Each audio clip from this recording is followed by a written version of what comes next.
What's up, and welcome to the DualSense podcast.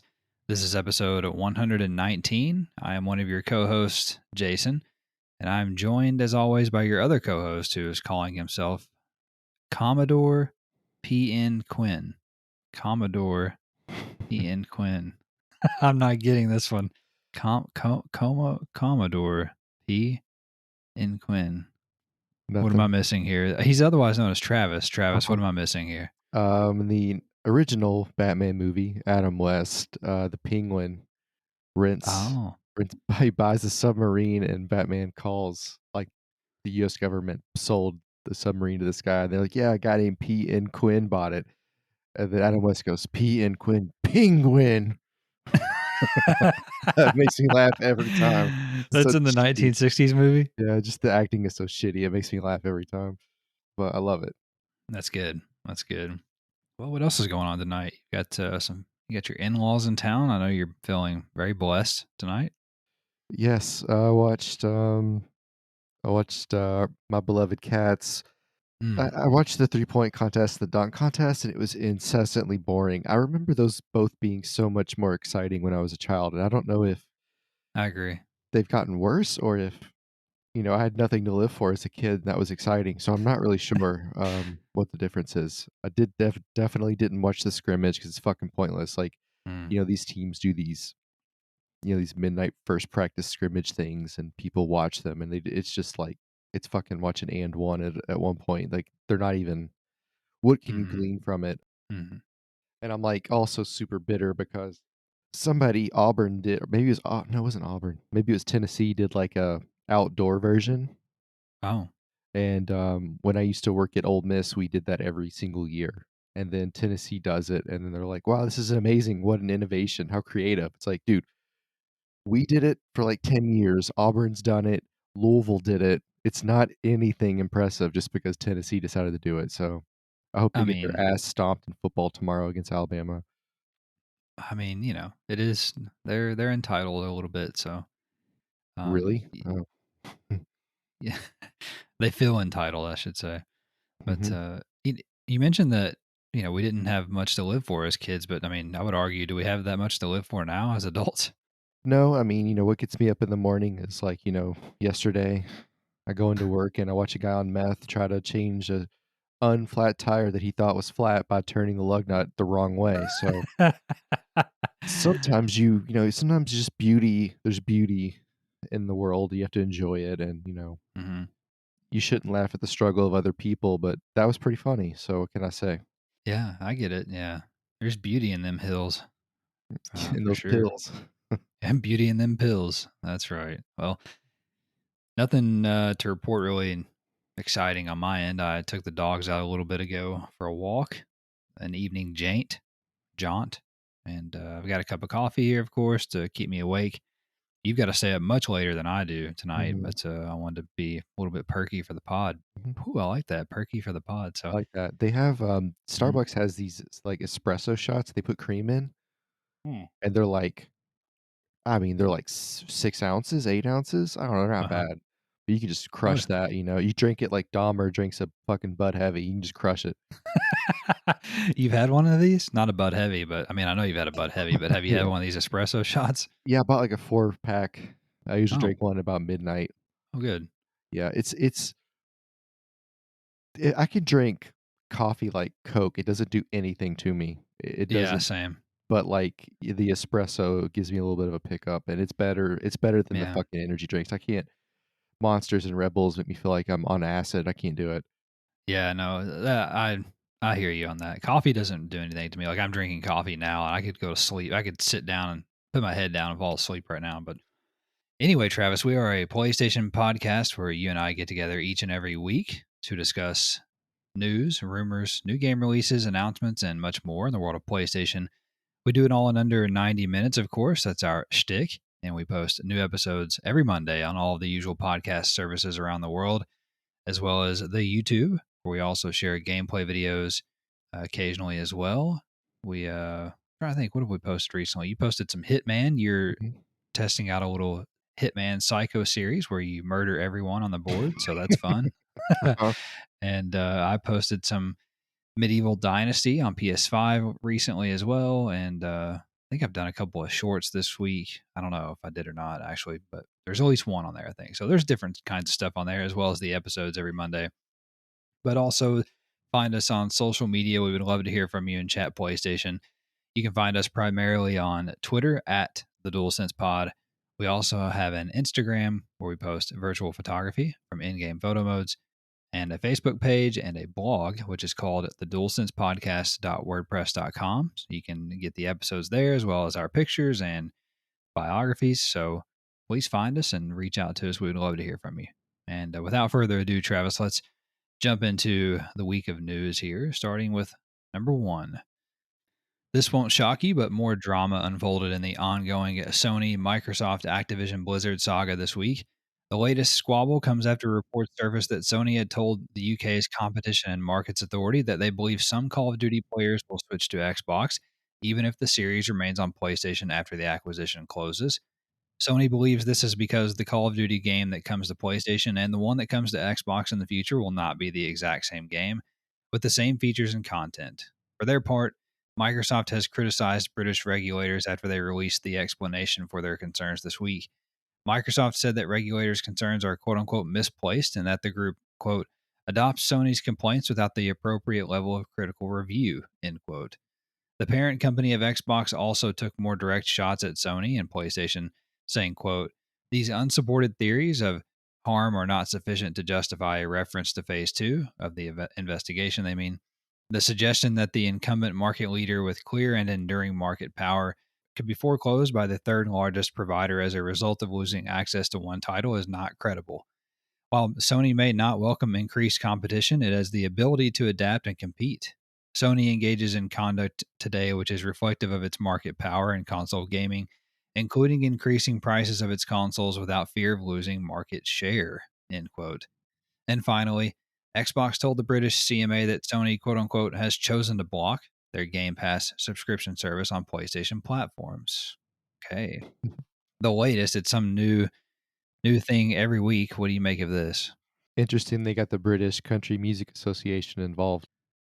Didn't see that coming. Again, so it's always like, what's new this week, right? Or what's the new chapter of this story this week? This Lord of the Rings long saga that won't Mhm. end. I think Microsoft makes some decent points, especially on the end there. Like, you guys just raise the price of your console without fear of losing a market share. Like, that's a pretty big bullet point, I think. I agree. That's really fair.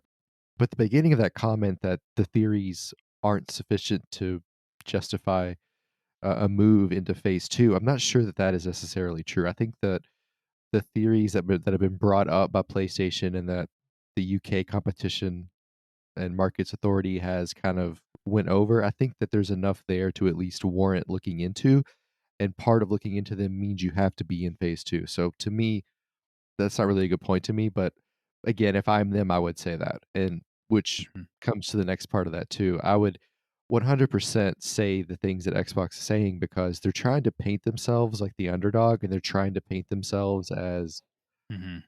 just completely inferior to PlayStation. Yeah, they are.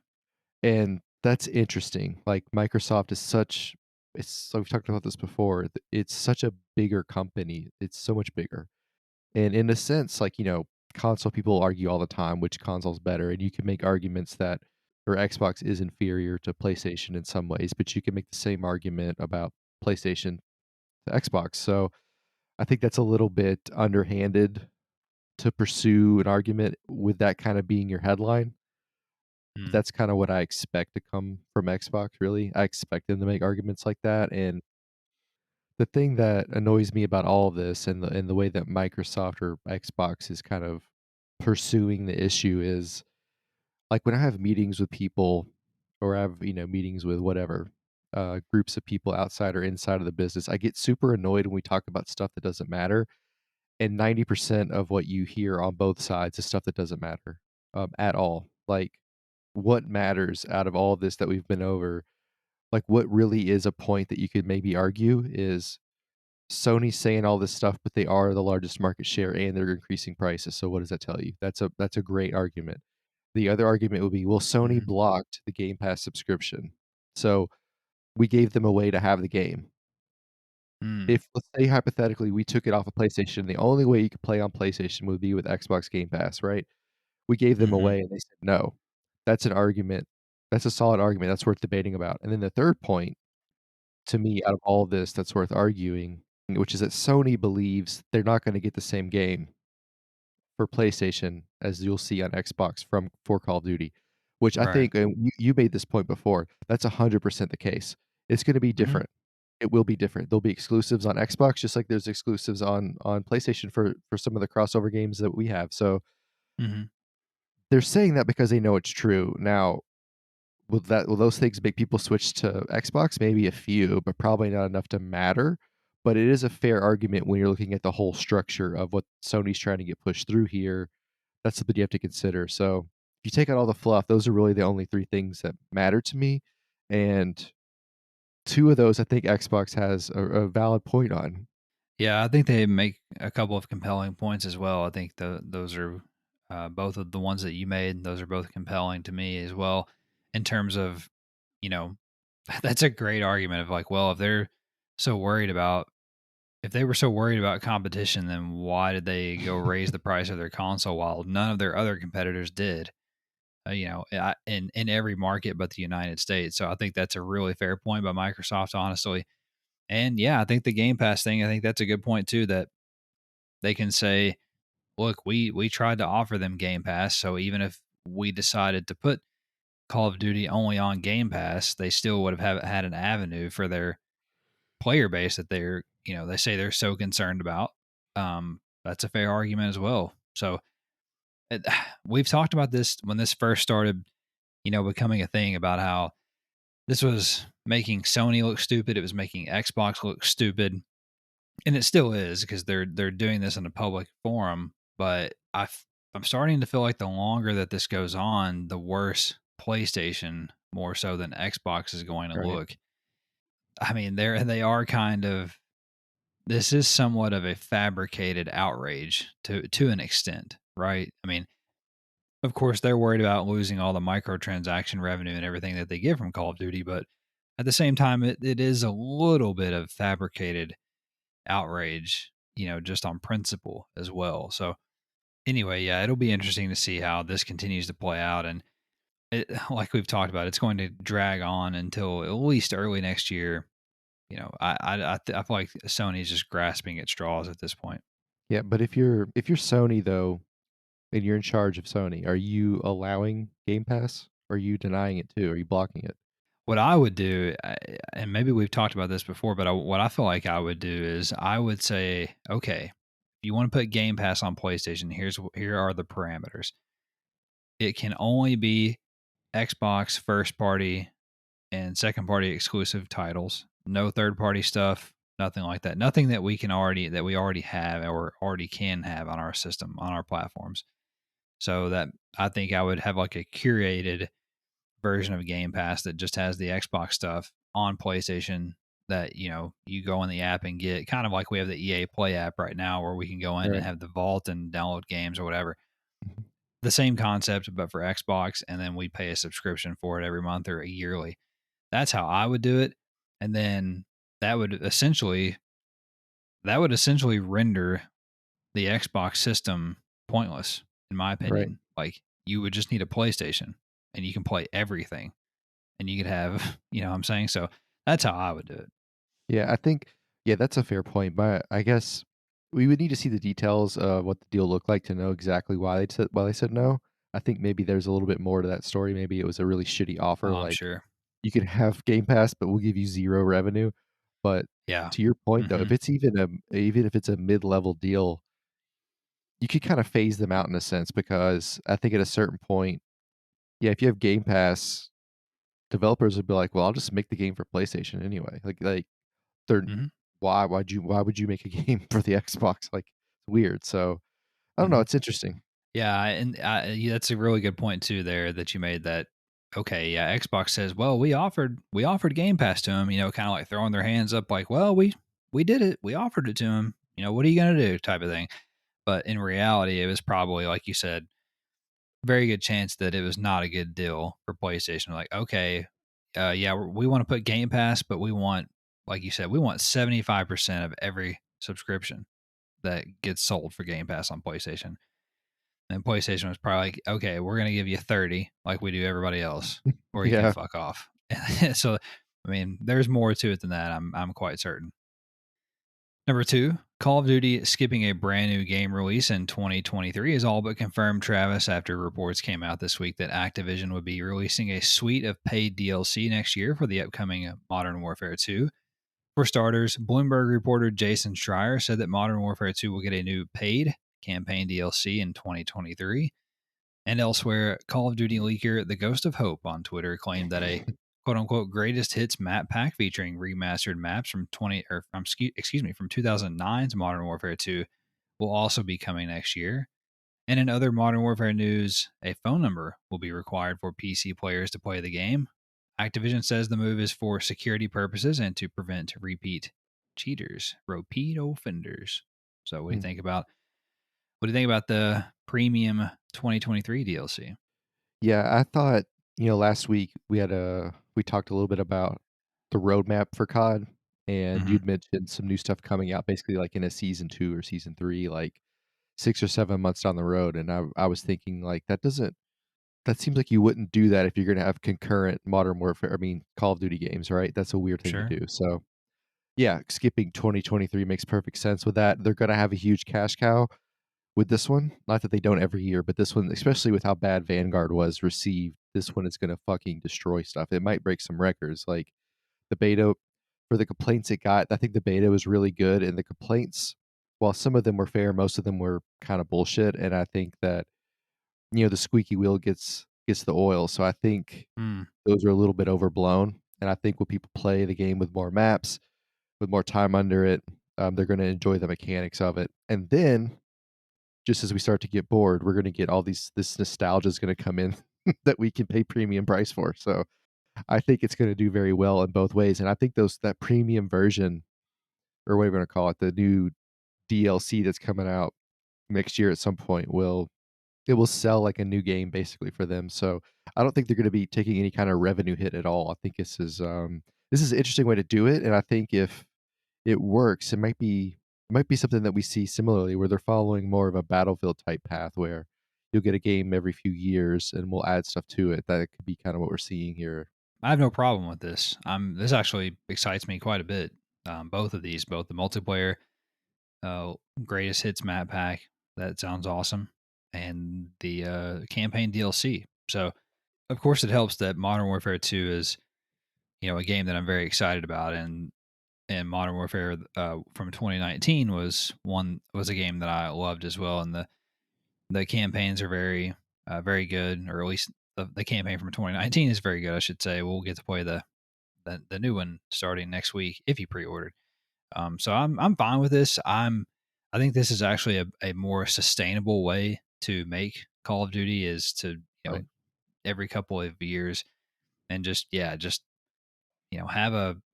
the full normal game at launch, and then sometime the next year put out like a 2 or 3 hour. Well, that's too much for a Call of Duty. Do like a 2 hour and a half, a couple of mission campaign expansion thing, Mhm. and then add some maps. Totally fine. Charge me, $20 a pop for both, and whatever. That's fine. And make your $40 rip. Get your $100 total out of everybody. Well, it'll be 110, I guess. And I think that's fine. And if that helps with what I would call Call of Duty burnout, and just like Assassin's Creed burnout, etc., then I think that's totally fine to do it that way. And I'm excited to see how much content this is. How many maps are we talking about? How long of a campaign DLC are we talking about? So I think this is a smart way to do it, and we'll see how it pays off for them. We're going to talk a little bit more about Call of Duty, the one coming after this, a little bit later in the show. Number three, PlayStation announced the October additions to the PlayStation Plus game catalog. Subscribers to the extra and premium tiers will gain access to the following games starting October the 18th: Grand Theft Auto Vice City, the Definitive Edition for PS4 and PS5; Dragon Quest 11S, Echoes of an Elusive Age Definitive Edition for PS4; Assassin's Creed Odyssey, Assassin's Creed Chronicles China, Assassin's Creed Chronicles India, Chronicles Russia, and Assassin's Creed 3 Remastered, and Assassin's Creed Syndicate are all coming to PS4. Dragon Quest Builders 1 and 2 are coming to PS4. Dragon Quest Heroes The World's Tree, Woe, and the Blight Below is coming to PS4. Dragon Quest Heroes 2 Explorers Edition for PS4. Inside for PS4. The Medium for PS5. Naruto to Boruto Shinobi Striker for PS4. And Ho Come for PS4. Mhm. Premium, yeah. Premium tier subscribers also gain access to the following PlayStation Classics on the 18th. Yakuza 3 Remastered, 4 Remastered, 5 Remastered, all for PS4. Limbo for PS4, Ultra Street Fighter 4 for PS4, Castlevania Lords of Shadow for PS3, and Everyday Shooter for PS3. The folks over at PlayStation Access, your boys Travis, put out a YouTube video after the announcement and seemed to mistakenly reveal that Ridge Racer 2 is also coming to the PlayStation Plus premium tier, although that video has since been removed, so it's hard to say if it was a mistake or real. It should also be noted that 3 of the Assassin's Creed games will not be playable on PS5 at all due to backwards compatibility issues that Ubisoft has not fixed. Those include Assassin's Creed Chronicles India and Russia, as well as Assassin's Creed Syndicate, which is very underrated and one of the better Assassin's Creed games. So, what do you think about the lineup for the month of October? Just to clarify, Chronicles China, India, and Russia means I'm in those countries, or I can play it in those countries. It means you are in those countries. They're like side-scrolling Assassin's Creed games. Little Oh like yeah. they're kind of like miniature version, miniature side-scrolling Assassin's Creed games. Well, I'll say none of the classics get me excited. Like, not at all. But like we talked about before, Yakuza is a Yeah. huge game, so that's pretty cool. As far as the extra premium tiers go for the non-classics, if you like Dragon Quest or Assassin's Creed, man, you're knocking stuff off the table with your boner. So I was pretty Yeah, excited. you're eating good. It is Shinobi Striker. You punch the dogs called Shinobis. Sure. I'm not a fan of that. I hate the Long Island Medium, which means I'll never play the game called the Medium, just because it reminds me of her. And uh, I'm not interested in Hobo Come at all. So oh, really? really, yeah, I mean, it's just probably dirty. So that Mm, I don't know. it's AIDS come. It's this doesn't help me with my Assassin's Creed burnout because it's like it just keeps reappearing in the ether, right? Like it never goes Mm, away. There's always something. yeah. And I don't really know what you do on Dragon Quest, but I'm just not a big Dragon guy. Didn't enjoy the free to play Dragon game either. So I don't know. Yeah. But no, it's I guess how can I say this? Like if you on paper it looks really good, I think. Yeah. Yeah. It's a strong month. I think it's a strong month. Lots of what I'm going to call heavy hitters there. The Assassin's Creed games, GTA Vice City. I'm assuming they fixed it. I don't know. It was, that was one of the games that was shit at launch whenever it came out. I guess last year, earlier this year. I don't remember when at this point. I'm gonna try the medium. I've heard mixed things about it, but I'm gonna check it out since it's free, just out of curiosity. Maybe it's dog shit. I don't know, but I think that I'm very intrigued potentially by Assassin's Creed 3 remastered. Assassin's Creed 3 is one of the ones I enjoyed. That's the American Revolution one. Very cool Right. That was awesome. Yep. setting. Yeah, but I have never played the remastered version of it, so kind of tempted by that. I'm sure the remaster is not all that great, but I don't know. I might check that out. It sucks that you can't play Syndicate on PS5. Syndicate, like I mentioned, I think is one of the more underrated Assassin's Creed games. It's set in Mhm. England, and it's like during the industrial age. It's very cool, Yeah, very well, they haven't cool. had time to fix it. They've been dealing with all those sexual assault charges, True, true which they that, just got true. another one, by the way. I don't know if you saw that. Oh no, I did not. Did Yes, not. I saw it today. Hmm. On Reddit, they have another charge filed against them, and some guy commented, "Look out, we're getting an announcement for Overwatch 3 tomorrow." Which made me laugh really hard. That's hilarious. That's hilarious. Ho Come, or Hobo Come, as you so eloquently said.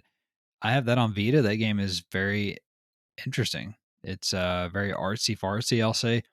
I actually enjoy it on Vita. I don't know, like it's kind of like it's like a Zen game. Like you're moving this thing around and like it's all colorful and everything. It's just I don't Wow. know. I played it with earbuds and the music's good on it, and it's different. It's more of an experience than a game, is what I would say. But it's cool. It's worth trying. The classic games suck, in my opinion. Not very good. Mm, Where are PS1 games? Where are PS2 games? You know what I'm saying? Like right. I feel like they're stretching, like they're manipulating what a PlayStation Classic is. Like it's fine. Okay, the Yakuza games that are remastered and their PS4 versions. That's Okay, fine.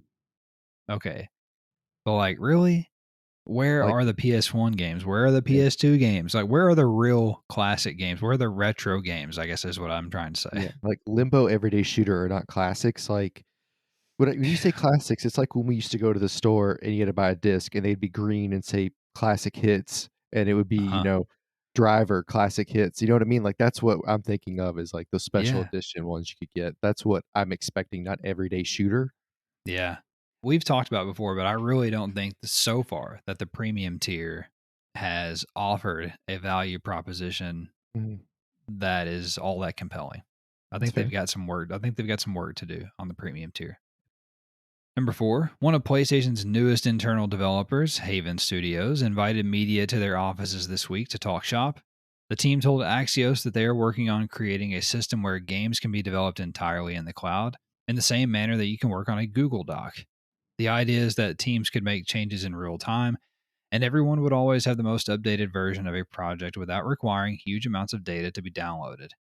Haven Studios is also experimenting with using machine learning to create game assets, which in turn would speed up the entire process of developing a game. So we've talked before about how they're wanting to be this like 100% remote studio and kind of change the way they do things, etc. But what do you think? What do you think about making a game in a manner similar to updating a Google Doc and then using machine learning to essentially replace people who work on games? Well, I'm all for anything that speeds up development. I think the cloud will speed it up a lot more than maybe the news article kind of hints at. Like, yeah, machine learning can do something, but leaving everything up to machine learning to develop things without any human oversight really leaves the door open for some kind of wild interpretations. And if you're not sure what I mean, like look up these AIs that draw pictures based off of what you type into the text box.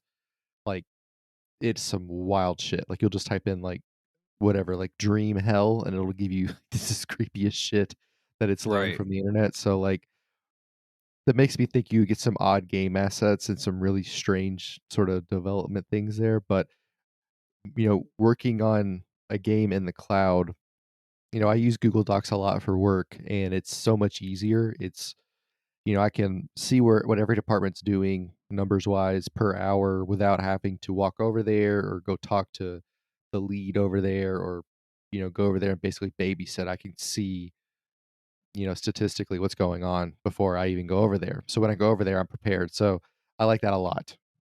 So it makes sense to me that that could work in theory for developing anything, really, not just a game. I think it could be revolutionary in a sense. I know it's what they're going for, and it's kind of a big jump. That's you might be asking a lot there, but the Mhm. fact that you can always be working on the most updated item, you don't have to download every single thing to work on an asset or work on whatever. That's pretty dope. I hope it works. It works in theory. The only question I would have is, we're already getting leaks with these games getting worked on that aren't on the cloud. Like, how do you protect that in the cloud? Like, are we able to encrypt the cloud enough to protect it? Is what I'm thinking because you might have some more, GTA style leaks in the future while this is sort of still in its infancy. Sure.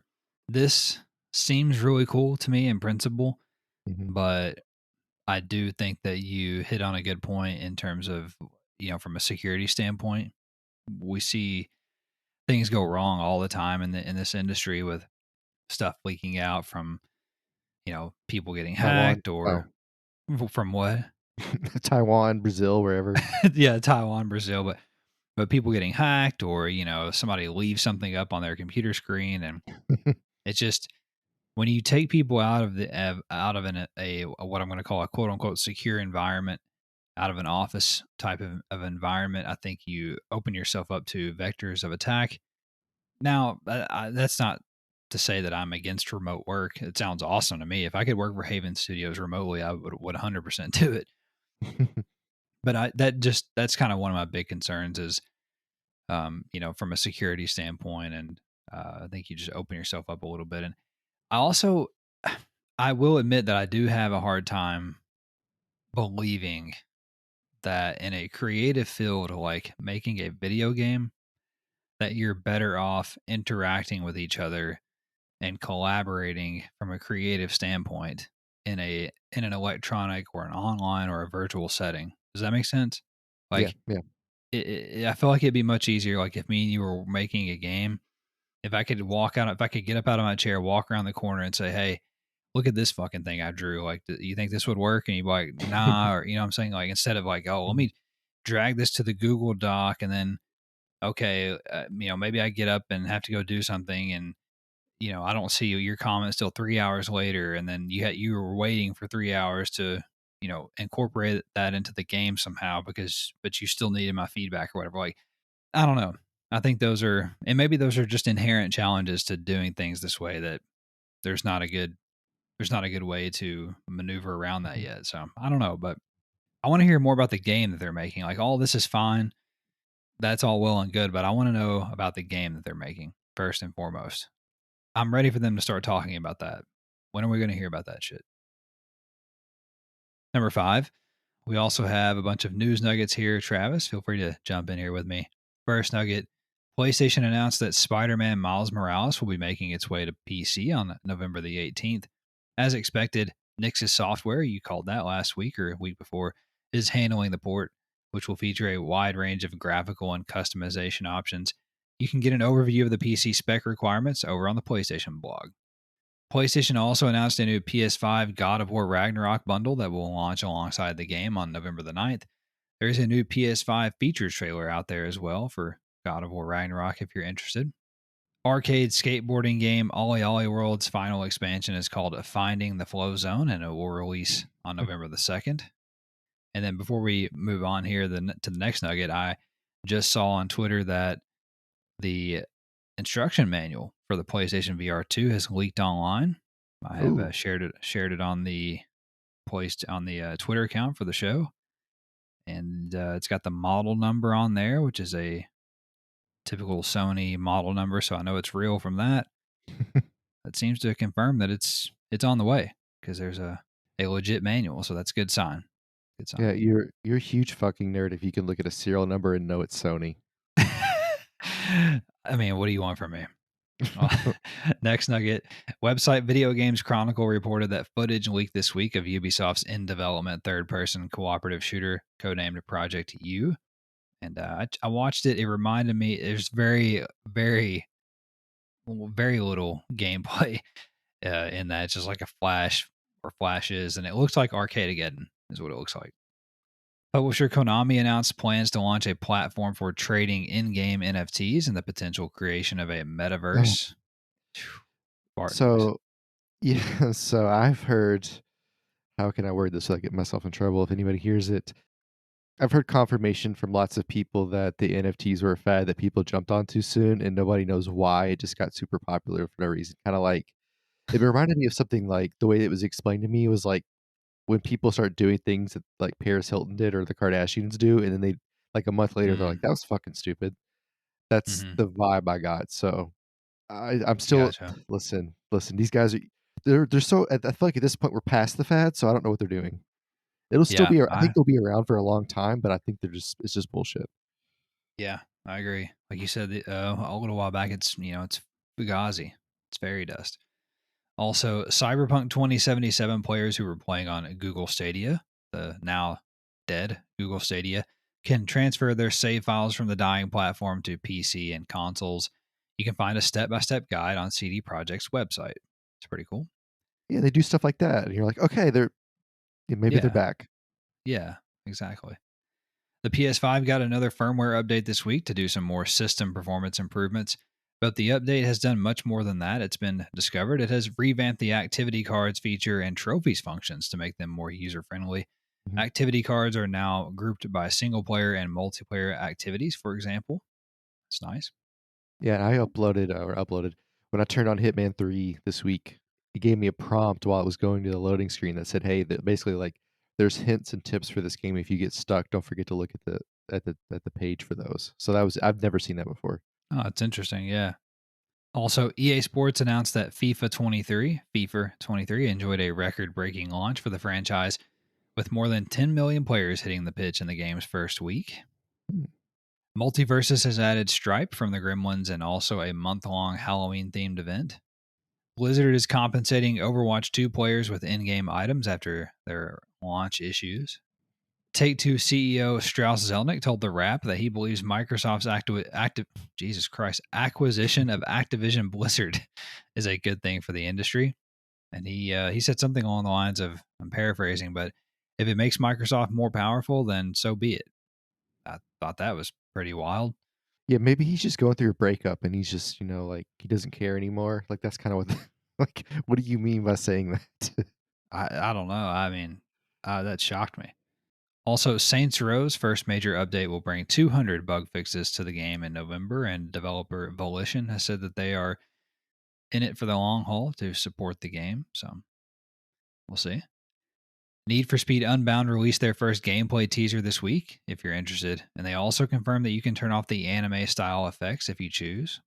Yeah, I have mixed feelings about that because one of the Hmm. things I really liked about Ghost of Tsushima is you could play it in either style you wanted, Hmm. with like the old movie version type or whatever. But for some reason, this I don't like as much. Like you could turn it off if you don't like it. I think it would just I don't know. I would just like it better if it was just like there's two ways you could play. Like I hate giving people options when I'm being a creative person, if that makes sense. Like Hmm. when I create something, I have a vision for it, and that's how I want it to be. And they wanted this game to have anime style effects. It should just have them. Like I don't know. That bothers me. Like you're gonna placate like 2% of of the population that plays the game, probably, Right. or all of Right. them. Maybe I'm wrong. I don't know. Yeah. Time will tell. Also, thanks to an SEC filing by Snell Games, that's the Securities Exchange Commission, the owner of the Ark Survival Evolved franchise, that's Snell Games, we learned this week that Sony paid the company $3.5 million to make Ark a March 2022 PS Plus game on PS4. Jesus Christ. So I mean, now we're kind of seeing behind the curtain a little bit, I mean, that's what they're paying for one of the games, and they do this 12 months a year, 3 games right? at least. And they don't pay everybody the same. No, that's true.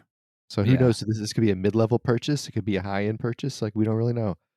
That's, ooh, my God. I mean, Ark is big. Ark is Yeah. big. I don't know. Ooh.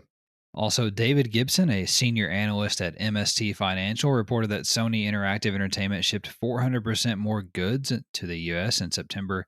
It is unclear whether or not that is all PlayStation 5s. It's likely that it's not. But combined with other reports of supply increasing, it is safe to assume a good majority of the products are PS5s. Mhm. So And supply is improving. I have a tinfoil hat. I think Oh, oh, some of those goods might be the first in stock VR2s. could be. Because we talked last week about how they started full Mhm. production last month. So could be starting to slowly get them over here, maybe 10,000 at a time or something like that. I don't know. I'm sure it's not much. I'm just Sure. Also, Square Enix Montreal, who was recently sold by Square to Swedish company Embracer Group, has rebranded as Studio Onoma. Terrible name, but okay. Guess they can't be called Square Enix Montreal anymore, huh? Also, publisher 2K has confirmed that some user data was stolen and sold online following a recent hack. Info gained Mhm. included email addresses, gamer tags, and console details.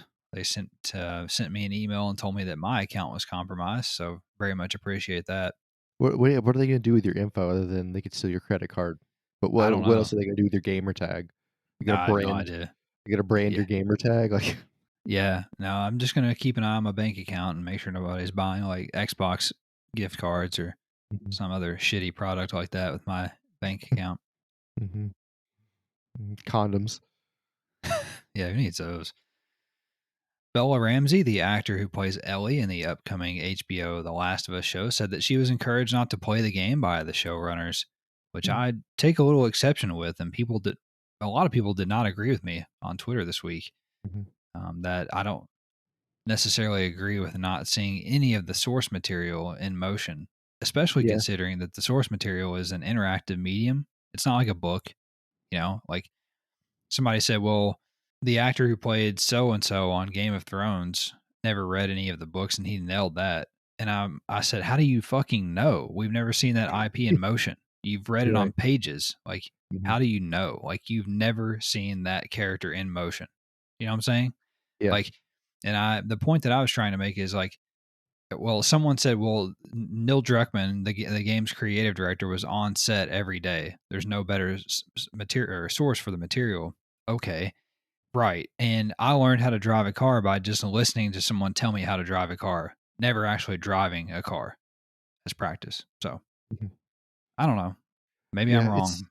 it's well, it's interesting, like, I'm on the fence about what I think about it. I think it could be right or wrong either way, like, if you're doing a biopic and the person's alive, they always talk to the person, like, Goodfellas, Ray Liotta talked to Henry Hill.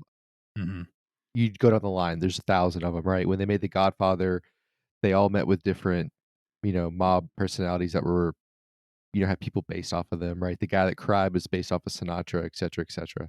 Hmm. So, if you look at her like if you look at it like you're playing her and she's already a character that exists, it would make sense to me to play the game, like, because 'cause you're trying to create what's been in the game. She's a character that already exists, and it's like you said with the book, like, Matt Damon read The Martian before he played The Martian.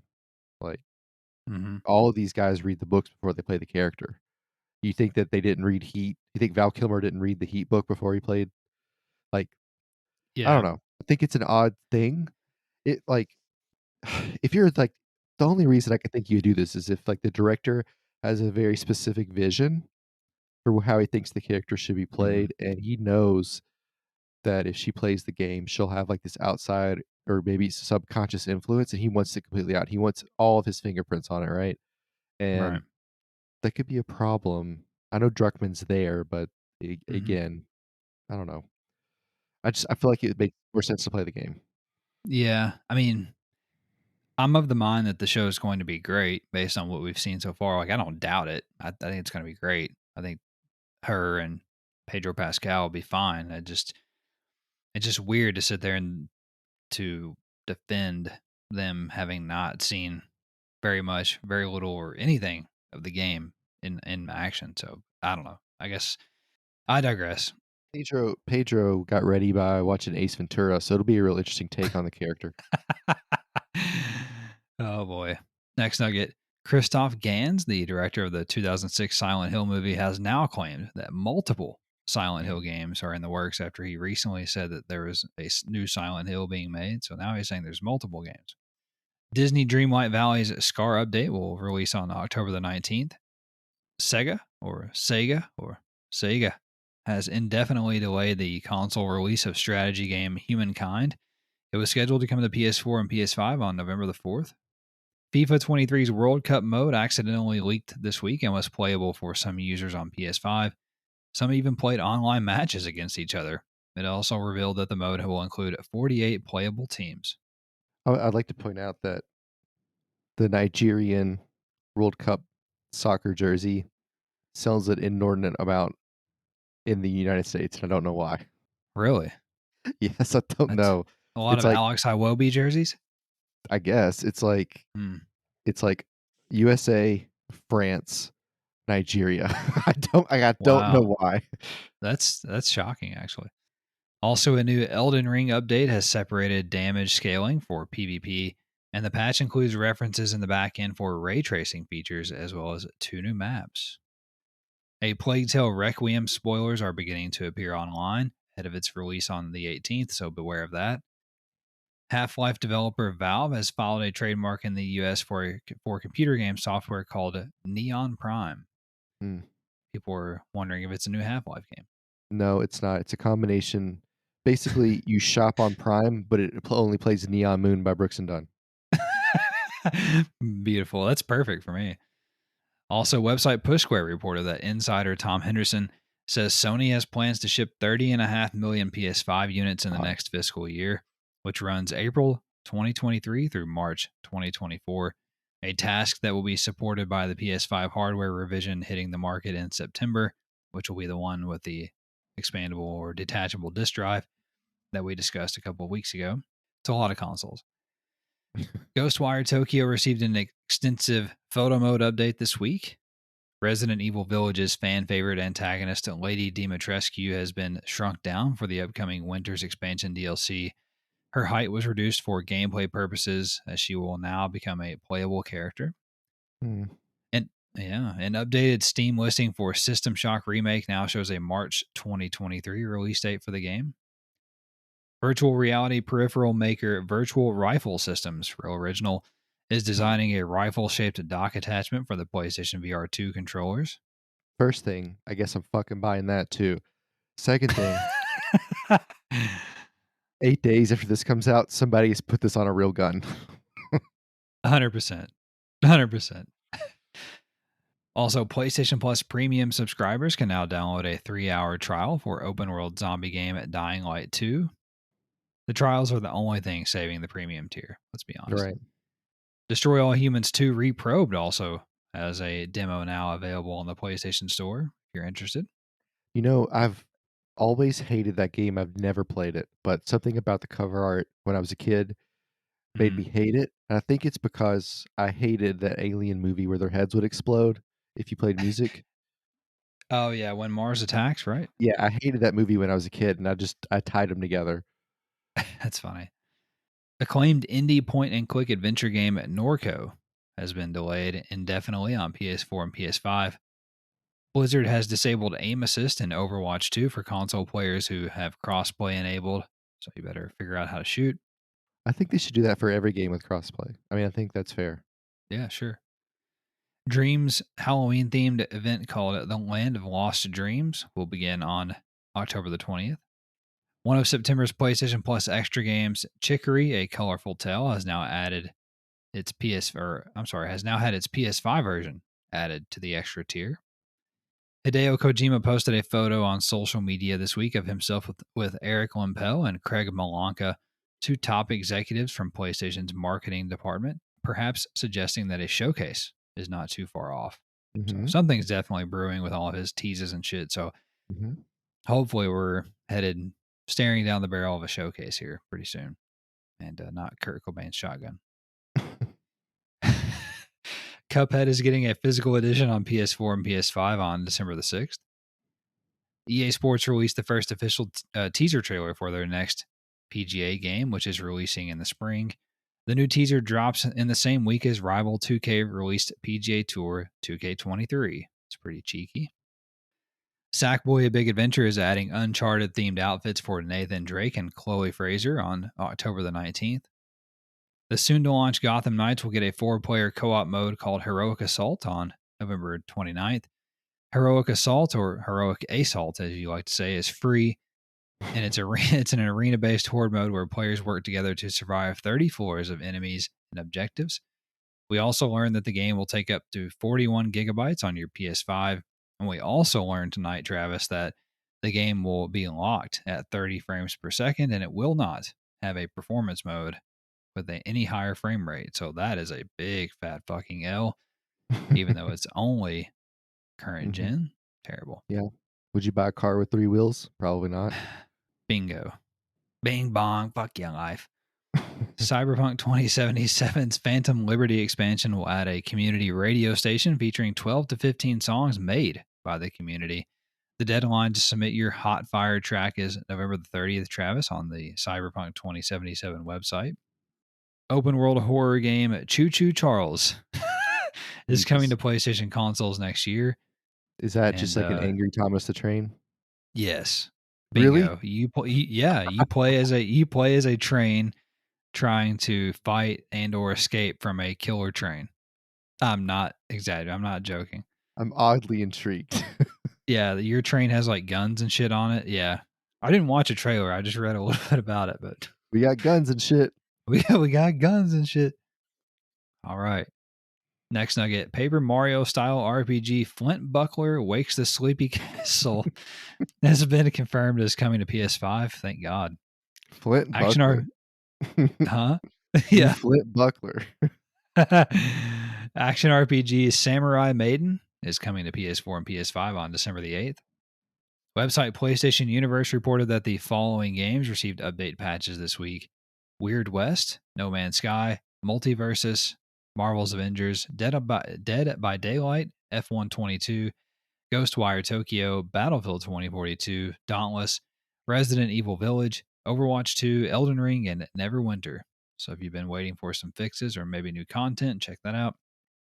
Uncharted Legacy of Thieves Collection on PC is now verified for Steam Deck ahead of its launch on October the 19th. The Dead Space remake dropped 8 minutes of gameplay footage this week if you're interested. Strategy game Marvel's Midnight Suns campaign will take approximately 50 hours to complete What? without doing any side activities. Jesus Christ. Phew. Sony has filed a new patent regarding mid-air haptics produced by ultrasound waves. What? Yeah. Huh? Yeah. I mean, What I do don't you know, mean? man. Do I you don't know. mean You're the gonna have like an ultrasound machine in your what the fuck? man cave, and then it's gonna shoot haptic feedback at you. Yeah, okay. I don't know. This makes sense to me on the VR. Like something could like, you know what I mean? Like it come from the headset, but like you're telling me I'm gonna put on my PlayStation Gold headset and put my ultrasound machine on top of my PlayStation, and then when I get shot on Call of Duty, I get a little air burst on my forehead. I don't know how I feel about that. Well, just buckle up. Also, new rumors claim that Treyarch's Call of Duty title launching in 2024 will have a 2-year life cycle similar to this year's Modern Warfare 2. So we're nearly officially headed for 2-year life cycles on future Call of Duty games, all but Which would confirmed. be would that not be 4 years for each developer? Correct. That's correct. Disney Dreamlight Valley developer Gameloft is hiring for an unannounced AAA open world game for both consoles and PC. Dark Alliance developer Tuke Games, or maybe that's 2K Games with a Q, has been renamed Invoke Studios and revealed that they are currently working on an Unreal Engine 5 developed Dungeons and Dragons game. Life is Strange developer Don't Nod has 8 games in production, which are scheduled to release between 2023 and 2025. Flying Wild Hogs Western themed supernatural shooter Evil West has gone gold, or gone fold as I typed here, ahead of its release on November 22nd. Website Gematsu reported that survival horror game Do Not Open launches November 15th for PS5 and will come to both PS4 and PSVR 2 sometime in 2023. Roguelite action RPG Quantumancy The Purgatory was announced for PS4 and PS5, but no release date was given. And finally, Travis Gematsu reported that Bandai Namco Entertainment studio Reflector Entertainment is developing a new game based on an existing Bandai Namco IP alongside their current project, Unknown 9 Awakening. And that is all for the news this week, and I'll kick it over to you now for this week's new games. On the 10th, we have Final Sword or Final Sword, as you say. Mm-hmm. We have Kamiwaza Way of the Thief, which sounds like they have all these Japanese types. The Japanese have all these words for like, you know, you're dedicated to your work and that's your life's work. You're a whatever, a Mm-hmm. Kamawazi. This sounds like a person who's dedicated to being a thief. On the 11th, we have Asterigos, Curse of the Stars, Cario, Letterbox by Paugi, No More Heroes 3, Stroke the Tortoise. On the 12th, we have Lego Brick Tales. Oh, I'm I'm bricked bricked up. up. Every time I stroke my every time I stroke my tortoise, I'm bricked up. I'm bricked up. Unusual findings. On the 13th, we have Asterix and Obelix 3000, the RAM from Oh, Hibernia. oh. It's L50? L's I was 50. gonna go. I was gonna say it was 30 a triple XL, but you know. Oh, that makes more sense. Yeah, that's probably what it is. Okay. I thought it was like I thought we were doing Roman numerals there. Also on the 13th, we have Carl. We have Fueled Up, Cubite Classics Tin Head, The Eternal Hmm. Cylinder, The Last Ori Crew, The Witch's House MV, Winter Games 2023. Are there even Winter Games this year? I don't know what the fuck that's supposed to be. Witchcrafty, WRC Generations. On the 14th, we Hmm. have Blackjack World Tour, Cobra Kai 2 Dojo's Rising. That's a pretty good name. Hmm. Dragon Ball: The Breakers, and then Kamawazi decided to release Way of the Thief again. I didn't even notice that. Yeah, which day I wonder is real. Memento Robin Williams got dug up. and NHL Oh, never mind. 23. That's not it. That's a 1 hour photo. Sorry. Yeah, but same thing. Nickelodeon Kart Racers 3, Slime Speedway, which is what happens when you make Stroke the Tortoise with being bricked up on a go-kart. We also have That's PGA right. Tour 2K23, Saint Kotar, and Star Trek Prodigy Supernova. Very well. Very well. So let's see here. I guess these sports games, NHL 23, PGA Tour Mhm, 2K23, those are the big ones. What mhm. else? Yeah, WRC is a nice rally game, and you can make your Yeah. own team if you're into that. Yeah. I guess, yeah, that's probably about it. Lego Brick Tales, I know people were excited about that. So Mhm, we'll see. All right. Let's begin to wrap the show up here, Travis, like we always do by discussing what we have been playing and anything that we're looking forward to. What do you got? Played Battlefield, I don't remember anything about it. I think I shot some people maybe. I think I Sure. was terrible one night. I don't remember really much about anything from this week. I Yeah. did play Hitman. So I played Hitman. I posted a video where I just kill everybody on the train in the last mission from Hitman 3. Hmm. So the idea is that you're basically John Wick, but I don't want to. I could go to a map and just start blowing shit up and doing chaos, but you kind of want to be a little more methodical and make it a little bit more fun. So kill some people, hide some bodies, do some distractions, kind of like mix it up a little bit as opposed to just you know going completely berserk. But Sure. I did that first one, and the idea is you do it in one. You do it without any resets. You do it in one take. So the train one was the easiest one. Everybody's isolated. You're kind of on a rail. You can kind of have some fun here and there. I'll probably do a couple more, but I need to actually do like some practice runs and kind of see like where the weak points are. Make sure you don't put yourself in a position to get ambushed. Like try to find areas where you can kind of use the story part to your advantage, but also kill a bunch of people without causing mass induced panic. So Mm. looking forward to that. I'll probably play that this week. I don't really know what else I have planned. I might play some. I downloaded Dirt Rally again. I might play that a little bit. We'll see. I'm not really sure. Dirt Rally, huh? You've been inspired by some of the shit I've been sending you? Yeah, sounds fun. Well, I think that I played some Battlefield 2042 over the weekend. I think we did. I think after I finished Medieval that I played some. Oh, I'm not entirely sure, but it's possible. So I'm gonna leave it in there. I also played a little bit of 2K23 NBA. I've been busy though. I haven't been playing anything really that's my normal stuff that I've wanted to, so to speak, because I've been reviewing some games. Neither are under embargo anymore, so I can talk about it. Medieval Dynasty, I did finish that, or finish in quotes. The game is never ending, so but quite a bit of time in that, couple dozen hours at least, and reviewed that for GamingNexus.com. Gave me a code for that for the site, and I gave it a 7. I said that it was average. It's it's a good game, but it's for a very specific type of person who enjoys, those types of games like a survival RPG. And to be honest, there are some things about it that will turn people off pretty quickly. Like I almost gave up when I couldn't figure out where to build my first house because it doesn't tell you. So things like that it just doesn't do a great job of explaining, but it does get addicting at points. So there's that too. And then I've also been playing Dakar Desert Rally, which is a desert rally racing game, and it's been pretty cool so far. I have been surprised by it in a way. I'm still working my way through it, trying to test out the different modes and stuff like that. So I'm reviewing that for Gaming Nexus as well, and my review will be up early this week, perhaps by the time you hear this podcast, but if not, shortly thereafter. So you can look forward to that.